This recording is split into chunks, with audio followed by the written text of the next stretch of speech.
tarde a todos. Estamos começando Sala de Entrevistas desta tarde, com a presença do professor Éder Bayer-Mayer. Ele é professor de Geografia aqui da FURG e ele é membro também do Comitê de Eventos Climáticos da FURG. Hoje a gente vai discutir um fenômeno que tem impactado cada vez mais o nosso clima, as ondas de calor. A gente vai explorar suas causas, efeitos e o que as autoridades podem fazer para mitigar seus impactos. Seja muito bem-vindo, professor. Muito obrigado pelo convite, é uma satisfação estar aqui com você, Bruna, uma satisfação estar com vocês também, ouvintes, né? E espero contribuir aí com a minha experiência, né, com o meu conhecimento nesse assunto que está, né, causando, né, um grande impacto, né? Exatamente. Professor, fala um pouquinho pra gente, então, do seu trabalho aqui na FURG, né? E como a FURG trabalha também nessa onda de calor que a gente tem por aqui. Eu sou professor da FURG, do curso de Geografia, né? E faço pesquisas na área da climatologia, né? Felizmente, Rio Grande, né, tem uma série temporal, né, bastante grande de informações climáticas, né? Tem mais de 100 anos de dados. E possibilita a gente estar discutindo, né, tanto a questão da variação da temperatura, como também a variação da precipitação, que no passado recente, né, trouxe bastante danos para a nossa cidade, né? Então nós temos fenômenos, né, que são mais silenciosos, né? Eventos climáticos são mais silenciosos, trazem impactos, né, como as ondas de calor, como as secas, né? Mas que trazem danos para as pessoas, para a agricultura, para o sistema ambiental. E eventos que são mais catastróficos, como foi as inundações aqui na cidade do Rio Grande. E a FURG, ela trabalha em conjunto também com outras instituições? Como é que funciona? Exatamente, né? As pesquisas aqui no Brasil geralmente são feitas em redes, né? E são atribuídos diferentes funções para os órgãos públicos, né? Então, as universidades, elas têm essa função da pesquisa, né? Esse compromisso com a pesquisa, ensino e extensão, né? Então, estão integrados dentro dos projetos que a FURG desenvolve e o Laboratório de Climatologia e Cartografia, né, que é sob a minha responsabilidade. E outras instituições, como por exemplo o Instituto Nacional de Meteorologia, eles são responsáveis por fazer as observações, né? Então as estações meteorológicas que nós temos espalhadas no Brasil inteiro, né, elas são vinculadas ao INEMET, né? Bem como as previsões, né? Então, quando a gente tem acesso às informações dos modelos que prevêem o tempo a 3, 5 ou mais dias, né? Eles são oriundos de outros institutos vinculados ao governo federal. Atualmente a gente está nessa onda de calor, né? E é um assunto que está tendo bastante impacto, né? Chama bastante atenção. Mas não é uma coisa que acontece agora, né? Já vem de muito tempo e já aconteceu outras vezes, né? Eu queria que o senhor falasse historicamente para a gente, trazendo essas notícias. Exatamente, né? Quando a gente fala com pessoas, né, com mais idade, né, da terceira idade, a gente sempre ouve relatos, né, de invernos mais quentes, mais frios, verões mais quentes, verões mais frios, né? Então nós temos uma variabilidade climática, né, uma variação das condições climáticas que são natural do nosso planeta Terra, né? Mas a grande questão é o que está acontecendo no presente, né? Porque muita gente pensa assim, hoje o inverno não era como antigamente, hoje o verão não é como antigamente. É comum a gente ouvir isso, né? É muito comum, na verdade, todo mundo fala isso. E tem diferentes causas que a gente pode atribuir essa maior variação das condições climáticas no presente. E quais são essas causas? Por favor, conta pra gente. Vamos começar numa escala menor, né? E que está mais próximo da gente também no espaço e no tempo, tá? Como, por exemplo, o El Niño e Laninha, né? Que é o fenômeno Enzo. Né? Então, se a gente voltar no passado recente, né? Nós tivemos 3 anos de seca aqui no Rio Grande do Sul, né? Então, foi 2020, 21, 23, tá? Foi houve uma falta de chuvas bastante grande no Rio Grande do Sul, causada por uma laninha, tá? Seguido de um El Niño forte e as inundações que nós vivemos aqui no Rio Grande do Sul também. Foi setembro, novembro e a de maio que atingiu nós aqui na cidade do Rio Grande de forma muito mais expressiva, tá? Então, esses eventos climáticos que ocorrem lá no Pacífico equatorial, né, eles causam uma perturbação. E essa perturbação no sistema climático global, né, eles são como se fossem ondas. E essa perturbação do El Niño forte foi uma onda grande e que se propaga, né, as alterações nas variáveis climáticas ao longo do tempo, como a gente está vivendo até hoje, né? Então, a gente pode observar que o verão, né, de 2024 e 2025, ele demorou para ter temperaturas mais elevadas, né? Foi um verão tardio e agora esse calorão que a gente está vivendo, né? E sendo mais específico, assim, das ondas de calor, né? A gente está observando que as frentes frias que vêm lá da periferia da Antártica, né, que saem do Oceano Austral, né, da volta da Antártica, elas não estão chegando até nós, né, nas latitudes subtropicais. Elas estão indo para o oceano ali pela Argentina, em torno de 50 graus sul. Tá? Então, como a frente fria não avança, tá, esse ar frio que vem da Antártica não está chegando até a gente. Em contrapartida, o ar, né, que vem da região tropical, um ar aquecido sobre o continente, está dominando, né, toda a região sul do Brasil. E com isso, então, essa onda de calor que a gente está vivendo. Né? Felizmente, nessa semana teve chuva aqui na cidade do Rio Grande, né, em grande parte do extremo sul do Rio Grande do Sul, mas o oeste e o norte do estado do Rio Grande do Sul ainda estão, né, sob o domínio dessa massa de ar quente e causando essa onda de calor. Né? Professor, e aqui no município de Rio Grande, né, a gente teve essa enchente em maio do ano passado que aconteceu e não era tão esperada também, né? Foi uma grande surpresa. Ela avançou, foi a maior da última, que foi em 1941, certo? Exatamente. Ela também influenciou no que está acontecendo agora. Eu gostaria que o senhor falasse um pouquinho pra gente. Antes de responder a sua questão, Bruna, tem uma outra escala de variação do clima que eu gostaria também de enfatizar. Por favor. Que são as mudanças climáticas, né? Elas ocorrem numa escala de tempo maior, tá?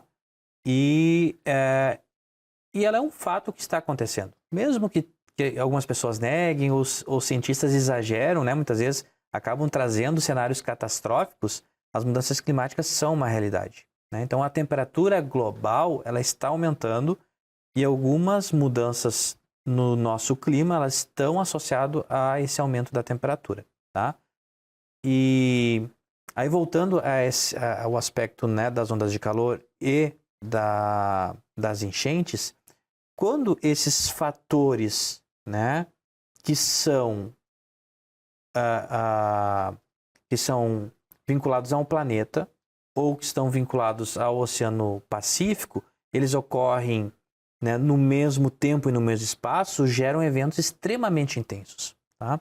Então a gente pode estar associando essas ondas de calor, tá, e as altas taxas de precipitação, as chuvas intensas, à sobreposição desses fatores. Né? Então, assim, nós temos um planeta mais aquecido, nós temos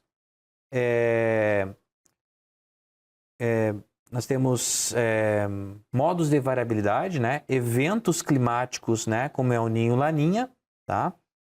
E quando eles se sobrepõem, estão gerando cada vez mais, né, chuvas mais intensas, inundações maiores e ondas de calores mais intensas. Né? Um exemplo disso, né, é, por exemplo, uma temperatura máxima que ocorreu em Quaraí registrada 2 semanas atrás. Né? Outro exemplo foi que você citou, né, que choveu índices muito maiores em maio de 2024 do que em maio de 1941. Tá? Por quê? Porque o sistema climático global ele está acelerado. Tá? Ele está mais intensificado. E quando isso se sobrepõe, né, no tempo e no espaço, a gente tem os recordes que a gente tem vivido atualmente. Tá? E para responder, né, de forma mais objetiva a sua pergunta, Bruna, né, que como que se dá essa relação de chuva intensa, seca e ondas de calor, né? A água ela é um dos elementos fundamentais para os sistemas ambientais da Terra. Tá? Porque além, né, de possibilitar a gente produzir alimentos, a nossa hidratação, né, a dispersão de poluentes, ela também é um regulador térmico. Tá? Então, só o fato de a gente estar morando próximo, né, do oceano, próximo da Lagoa dos Patos, né, e essa riqueza de água que a gente tem aqui na volta da nossa cidade, as temperaturas elas são mais amenas quando comparadas ao resto do Rio Grande do Sul, né? Basta a gente se afastar um pouquinho do litoral, a gente pode ver que as temperaturas vão aumentando, tá? Então, o quanto que chove, o quanto de água que nós temos disponível no sistema ambiental também é um regulador térmico, tá? Se a gente for olhar um pouco para o interior do Rio Grande do Sul, né, para o norte e oeste, tem ocorrido poucas precipitações, tá? E alta radiação e esse vento, né, de norte trazendo, né, esse ar mais quente. Então, esses fatores, né, favorecem que as temperaturas sobem de forma muito rápida. Até mesmo a comparação, por exemplo, Rio Grande e Pelotas, né? Em Pelotas normalmente é sempre mais quente. Então, é uma cidade do lado da outra, mas como a gente tem aqui a Praia do Cassino, como a gente tem a Lagoa, tudo então torna mais tranquilo, é isso? Sim, né? Sim, uma questão importante, né, do balanço térmico, e isso influencia na temperatura, né, é a função das brisas, né? Então, a brisa consegue atingir até 50 km de distância do litoral, tá?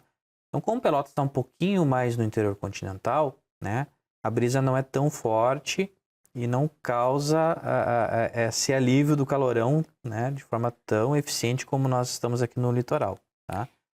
E eu gostaria que o senhor falasse assim de uma maneira popular, né? Então, o que é essa onda de calor, né? E também depois a gente pode conversar por que agora ela está tão em alta, né? Explica um pouquinho pra gente então o que é essa onda de calor. É uma sobreposição, né, de fatores, porque a gente está no verão do hemisfério sul, né? Então nós temos uma radiação solar bastante forte, né? O sol é bastante quente para toda a região do hemisfério sul, né? Então, e vários dias com sol forte, tá? Isso faz com que tu tenha um aquecimento da terra, das construções, de todo o sistema que está na nossa volta, né? O sistema ambiental. Aliado a isso, né, nós temos essa vinda da massa de ar tropical, né, que substitui, né, o ar que está aqui por um ar ainda muito mais quente, tá? Então isso favorece as temperaturas altas, né? E a inexistência da chegada das frentes frias, né? Pode ver que essa frente fria que está acontecendo, né, nessa semana, tá? Ela está estacionada no Uruguai, bem na nossa fronteira, está chovendo na frente da frente, né? Se ela avançar, provavelmente entra um vento sul e um vento muito mais agradável, né? Com temperaturas mais amenas. O próximo tópico a gente vai falar no próximo bloco, tá certo? Tá certo, obrigado. Então tá, a gente vai para um rápido intervalo e já estamos de volta.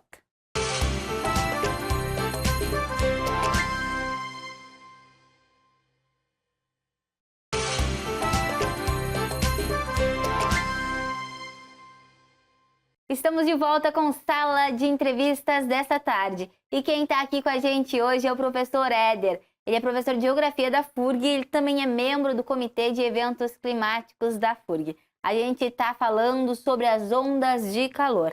No primeiro bloco a gente já conversou um pouco, né, professor? O senhor explicou o porquê que ela acontece, né? Só que a gente sabe também, então, depois dessa nossa conversa, que elas já aconteceram há muito tempo, que elas já acontecem, né? E por que agora ela está em alta? Por que está tão falando tanto e até preocupante, né? Exatamente, né?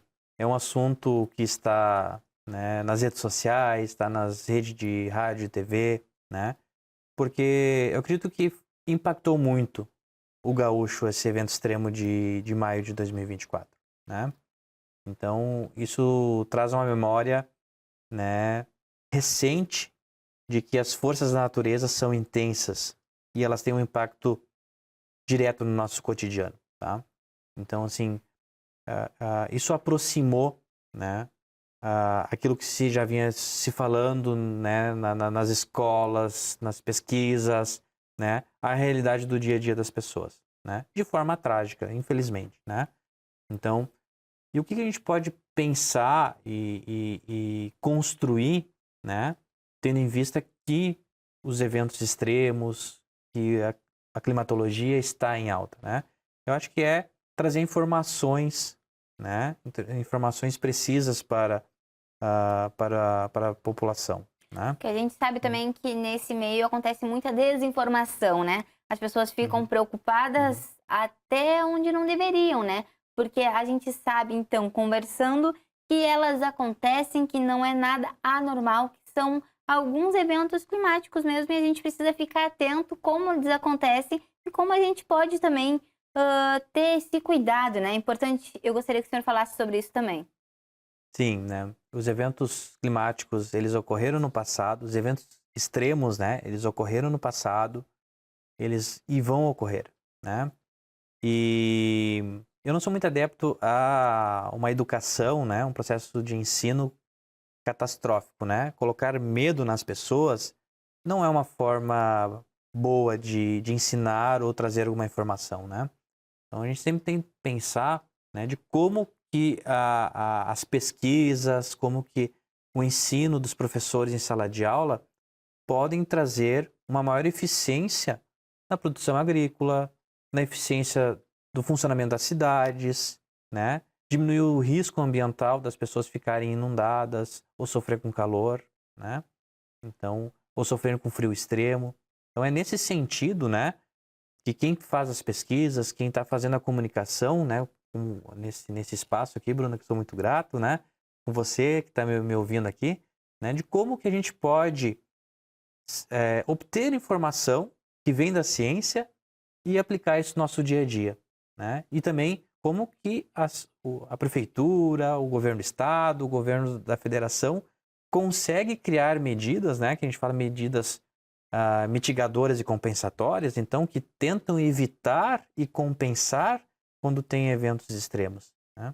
Então, eu acho que o Brasil ainda precisa evoluir muito, né? Nessa questão da mitigação e da compensação, né? Fazer com que as pessoas sofram menos frente aos eventos extremos, porque eles vão continuar acontecendo, E né? o senhor poderia dar algumas dicas de como isso poderia acontecer? É possível? Sim, né? A previsão climática, ela é geralmente estatística, modelos, tá? Então, por isso fala o nome, é previsão, né? Senão seria uma certeza, Uhum. tá? Então, assim, e quanto mais distante do presente, né, mais difícil é você fazer uma previsão, né? Então, tem um limite ali de confiabilidade, de confiança numa previsão, tá? Então, assim, você não é um chute também, né? Então, qualquer pessoa, né, tanto com seu conhecimento acumulado, né, com suas vivências, né? Se a gente conversa com os pescadores artesanais, com os agricultores, eles têm esse acúmulo de conhecimento. Não, esse verão vai ser assim, esse verão vai ser assado, né? Então, assim, da mesma forma, a ciência tenta acumular padrões, tá? E conhecer padrões, tá? E esses padrões, eles são projetados para o futuro, tá? O que está acontecendo agora no presente, né? Nós não temos um modo de variabilidade, nós não temos, sim, por exemplo, agora um El Niño e Laninha, tá? O El Niño acabou, né? O oceano fica se esfriando, ia se desenhar uma laninha, mas não aconteceu, ele está na neutralidade, né? Se a gente for olhar para as latitudes, né, mais ao sul, lá perto da Antártica, nós também não temos um modo de variabilidade atuante agora, tá? Então, assim, é bastante complexo a gente dizer qual o padrão vai acontecer, tá? Frente ao que nós já conhecemos, né? Daquilo que controla o clima aqui no Rio Grande do Sul, tá? O que a gente pode afirmar, né, é que nesse passado recente, né, vamos dizer 2024, 2025, e nos próximos anos, né, 25 e 26, nós temos um ciclo máximo do Sol, tá? Em outras palavras, o Sol está mais forte nesse momento, né? Então, é bem provável que se estenda, né, essas ondas de calor por mais um tempo, o outono seja um pouco mais quente, e isso tem uma entrada das frentes frias mais tardia para o inverno, tá? Então, esse calor que está acontecendo agora pode se prolongar e vai se prolongar ao resto do ano e todas as estações que estão por vir ainda. Eu arriscaria para o outono, né? Porque assim, quando a gente vai se afastando do presente, fica mais complexo de fazer esse prognóstico, né?